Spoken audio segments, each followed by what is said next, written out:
네, 8월 1일 멤버십 라이브 파트 1 시작하도록 하겠습니다.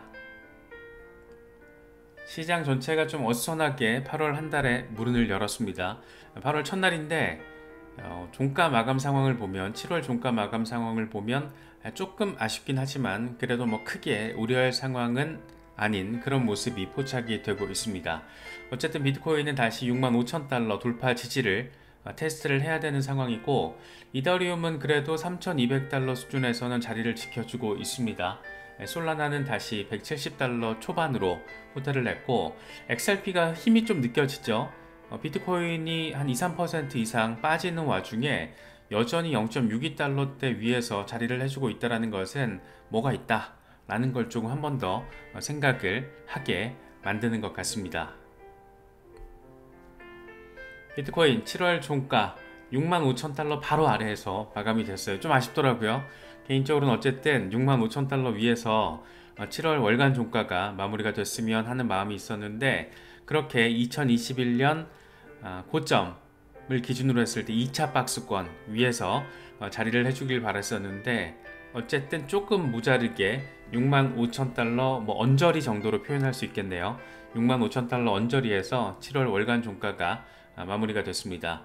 사실 금리는 동결이 됐고 미국 연준, 그런데 9월에 금리 인하 가능성이 상당히 고조됐는데도 불구하고 일단 이번에 동결됐다라는 게 시장에서는 트레이더들에게 단기 하방 압력으로 작용을 하고 있다, 이렇게 조금 생각을 할 수 있을 것 같습니다.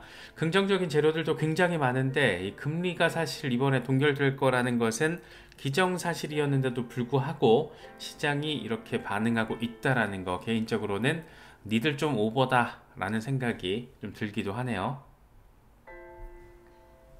공포 탐욕 지수는 61에 있던 게 52로 빠졌습니다. 그래서 지금 탐욕 단계가 중립 단계로 다시 후퇴했습니다. 비트코인 도미넌스는 살짝 빠지긴 했지만 여전히 높은 수준을 확인해주고 있고 56% 바로 아래에 자리하고 있는 그런 상황입니다. 센티멘트는 이렇게 평가를 합니다. 금리 동결 결정으로 인해서 이번에 암호화폐가 하락세를 보이고 있다. 트레이더들은 첫 번째 금리 인하를 이번에 희망을 했었다. 금리 인하가 이루어진다면 강세 신호가 될 건데, 이론적으로 올해 남은 기간 동안 주식과 암호화폐 모두 강세를 보일 가능성이 높다, 이렇게 설명을 하고 있습니다. 사실 이제 9월 금리 인하 자체가 기정사실로 바라볼 수 있는 그런 분위기가 고조되고 있잖아요. 이를 통해서 위험자산 시장인 주식과 암호화폐 모두 강세를 보일 가능성이 높다라고 지금 평가를 하고 있는 겁니다. 그러면서 하는 얘기가, 현재 예상할 수 있는 것은 감정적인 매도세가 다소 진정된 뒤에 암호화폐를 흔들 수 있는 대형 이벤트가 없다라면 시장은 안정화될 것으로 예상한다.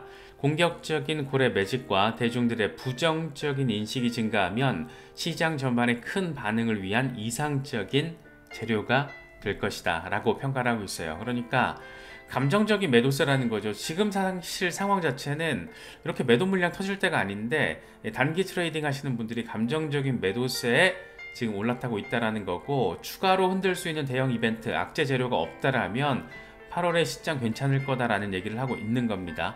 그러면서 고래들과 일반 개미들이 반대 방향을 보일 때, 그런데 지금 고래들은 매집을 하고 있다라는 거, 이거 지금 반등 직전 상황이구나 라는 점으로 또 우리가 해석을 할 수 있다라는 거죠. 그래서 전반적으로는 센티멘트 같은 경우에는 지금 상황 자체가 별 문제 없어 라고 이야기를 하고 있다 라고 정리할 수 있습니다.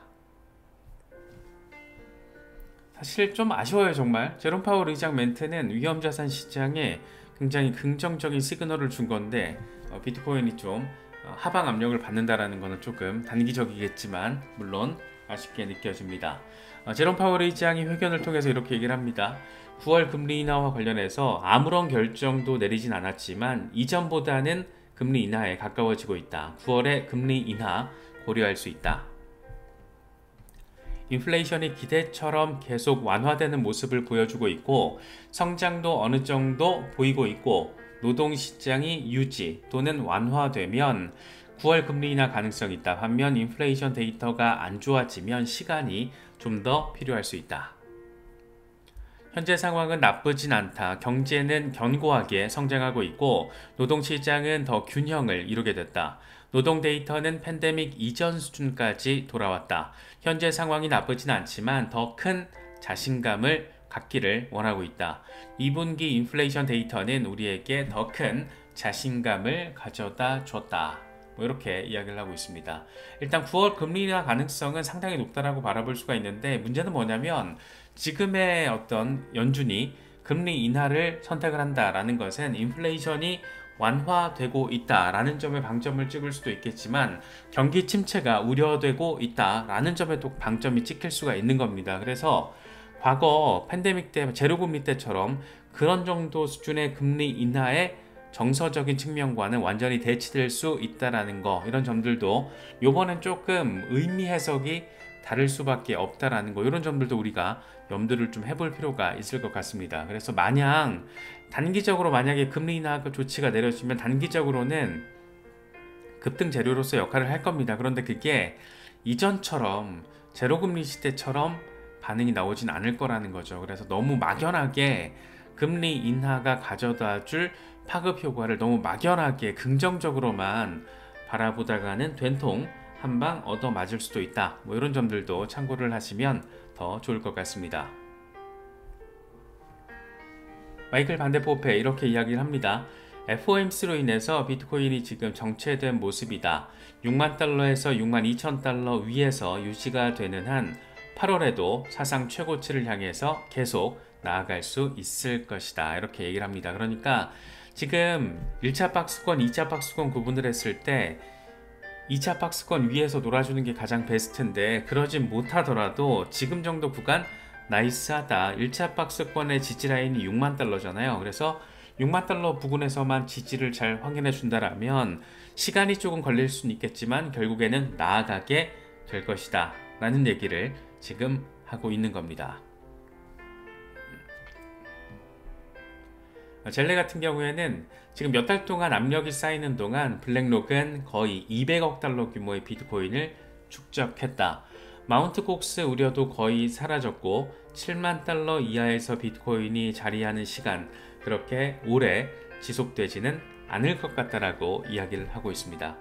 패턴적으로도 디센딩 브로드닝 웨지가 잘 형성되고 있는데 뚫고 나아갈 것 같은데 이제 여기 언저리에서 오르락 내리락 하다가 다시 전고 돌파 테스트를 할 것 같다라는 기대감을 기본적으로 깔고 있고 블랙록 현물 ETF 시장 이렇게 몇 달 동안 어리버리 치는 와중에 블랙록 현물 ETF에는 200억 달러 규모의 비트코인이 지금 축적돼 있는 상황, 상당히 흥미로울 수밖에 없다라는 점을 강조하고 있다라고 바라볼 수가 있습니다.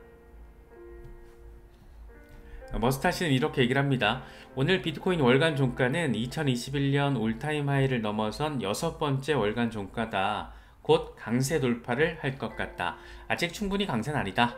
훨씬 더 강세 상황이 펼쳐질 거라는 기대감을 이야기를 하고 있는 건데 물론 이제 좀 약간 과장된 표현이에요. 오늘 비트코인 월간 종가가 2021년 올타임 하이를 넘어선 6번째 월간 종가, 이렇게 말하면 꼭 월간 종가가 69,000달러에서 마무리된 것 같잖아요. 그게 아니고 2021년 4월 상황, 이때 고점에서 꼬리 자르고 이 몸통 부근에서 잘 올라섰는데 라는 얘기를 하고 있는 거죠. 이렇게 약간 과장된 표현을 할 줄 아는 것도 이게 능력인가 싶긴 한데 아무튼 뭐 그렇습니다. 네겐트로픽 이렇게 얘기를 해요. 모든 비트코인 온체인 지표가 지금 강세를 가리키고 있는 건 아니다. 잠재적인 이익과 수익을 비교해서 수익성을 평가하는 리스크 리워드 지표는 높은 리워드를 가리키고 있다. 현재 주요 지지선 67,000달러 아래에서 거래가 되고 있는데 강세 모멘텀을 회복하기 전까지는 일주일 이상 조정 구간이 필요하고 이후에 73,000달러 돌파가 가능할 것이다 라고 이야기를 하고 있습니다. 저는 이런 거 보고 있으면 개인적으로는 정리가 되는 시나리오는 한 8월 중순쯤에 그러니까 나이스한 시나리오, 우리가 기대해 볼 수 있는 거 한 8월 중순쯤에 73,000달러 전고 돌파 테스트 한번 해주고 거기서 저항 한번 확인하고 이 프라이스 디스커버리 단계로 진입을 하고 그렇게 8월 9월이 알트 시즌으로 이어지는 그런 상황이 제일 이쁘지 않을까. 특히 8월 중순 전후 시점에서 비트코인이 전고 돌파 테스트를 성공적으로 잘 해준다라면 그때쯤 지금 이더리움이 좀 움직여 줄 것으로 기대가 되고 있잖아요. 다시 말해서 그레이스케일의 이더 신탁이 8월 중순쯤 되면 나갈 물량은 다 빠져나갈 걸로 지금 기대가 되고 있기 때문에 비트코인 현물 ETF 때 그랬던 것처럼 빠져나갈 거 다 빠져나가고 그때부터 본격적인 반등이 나왔던 것처럼 그렇게 비트코인이 전고 돌파를 해냈던 것처럼 이번에 알트 중에서 대장인 이더리움이 그런 비슷한 모습을 보여준다라면 아주 자연스럽게 비트코인이 가격 발견 과정에 들어간 상황에서 아주 자연스럽게 이더리움이 크게 움직여주고 그렇게 알트 순환매 장세로 이어지면서 우리가 바라고 기다렸던 알트 시즌이 예쁘게 다가오지 않을까 뭐 그렇게 좀 생각을 해볼 수 있을 것 같습니다. 그래서 네겐트로픽의 이런 분석에서는 해석할 수 있는 여지가 좀 많이 있다라는 거 긍정적으로 지금 단기적으로 좀 흔들리는 거에 방점을 찍기보다는 앞으로의 흐름이 어떻게 될 것인가 라는 부분에 좀 더 방점을 찍고 전략적으로 대응을 하는 게 필요하지 않나 싶기도 합니다. 피델리티 인터내셔널이 진짜 장사를 잘하고 있습니다. 이번에 런던 증권 거래소에다가 비트코인 실물 ETP를 상장을 했다라는 소식이 더해졌습니다. 전 처음에 봤을 때 비트코인 실물 ETP는 또 뭐야 실물 이거 뭐지 싶었는데 커스터디 중인 현물 비트코인 100%로 담보가 되는 그러면서 비트코인 가격을 따라 움직이는 ETP 이게 지금 런던 증권 거래소에 상장이 됐습니다. 이런 거 미국에서 출시되면 재밌겠다 라는 생각도 좀 들더라고요. 그래서 스테판 쿤 피델리티 인터내셔널의 유럽 ETF 책임자인데 이런 얘기를 합니다. 미국 비트코인 현물 ETF가 출시되면서 전 세계 투자자들의 암호화폐에 대한 관심이 급증해 버렸다. 이번 실물 비트코인 ETP 출시는 전문 투자자들의 암호화폐 기반 상장지수 채권 ETN 거래를 승인한 영국 금융당국의 최근 결정에 따른 전략적인 선택이다. 우리도 재미를 보고 있으면서 이걸 가능하게 한 영국 금융당국 FCA에다가 대고 지금 약간 칭찬의 멘트 잘 봐줘서 고맙다라는 멘트까지 더해주고 있습니다. 피델리티는 정말 비트코인의 진심인 기업이죠. 앞으로가 더 기대가 됩니다. 이 401K에서 어떤 일이 벌어질지도 궁금하고 이렇게 미국뿐만 아니고 유럽에서 적극적으로 시장 선점에 나서고 있다는 점도 상당히 긍정적으로 우리가 바라볼 수 있는 부분이 아닐까 생각됩니다.